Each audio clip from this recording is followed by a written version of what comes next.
Thank you so much for this opportunity to read here. I'm really honored and really enjoying the beautiful artwork in this place.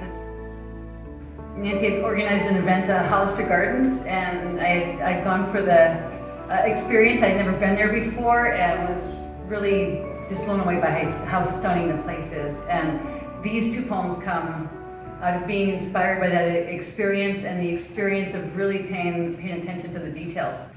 This one's called Take Your Seat. Under an apple tree whose crutches lit ancient limbs, sprawling and resplendent to the sun, limbs cloaked in ivy so thick that it cools this summer day, a white garden chair bleeds rust through cracks in its paint.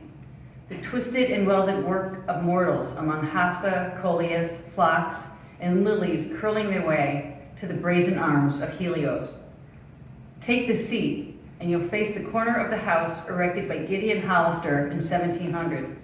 Not long before a maple took root in the northeast corner of the yard, grew tall and straight and vast, and you'll see the gray of the clapboards under layers and shades of peeling red paint. The chair will hold you well enough, but stand up and look around. What does it mean to be eternal? The gods will have their way.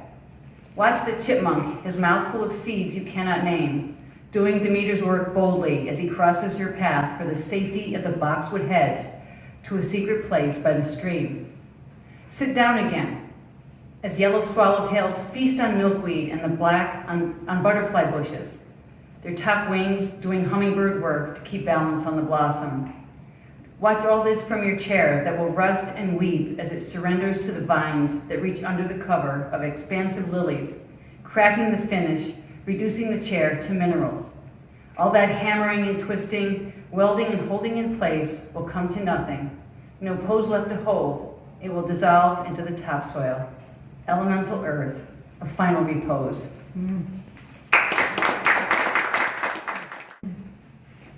So Ed and I, we've lived at Woodlake for a long time, and I always get a sick feeling when the tree people come up with their equipment, shall we say, and they like to do their work when I'm at work.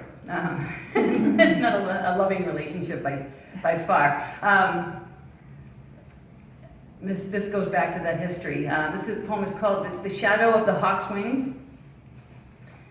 The cuts remain as scars above the base of the oak tree, where the tree guy attempted to give me light 20 years ago, before I flew out the back door and told him I had no need for all his damn light, but that I did need the birds and the bugs that required this tree.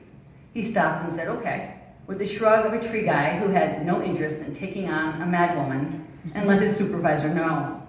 Since then, the cuts have healed. The frost crack at the base has healed over too, to leave space for a family of chipmunks. After a good day of rain, a stream of bird feeder debris flows from the space back toward the feeder. I sit 50 feet away many summer mornings under the canopy of this tall and slender oak. Lately, a pair of red-tailed hawks have taken to watching from a nearby tree the activity around this space. Hawks, I thought, were loners, but there you are. I became aware of them at their leave-taking as their wings spread wide with a flap and the press of their bodies on the summer air whispers their departure. They cast shadows over the feeder, over me, and for a moment, over the small, sleeping animals within, who know the power of trees to sustain life, all of it.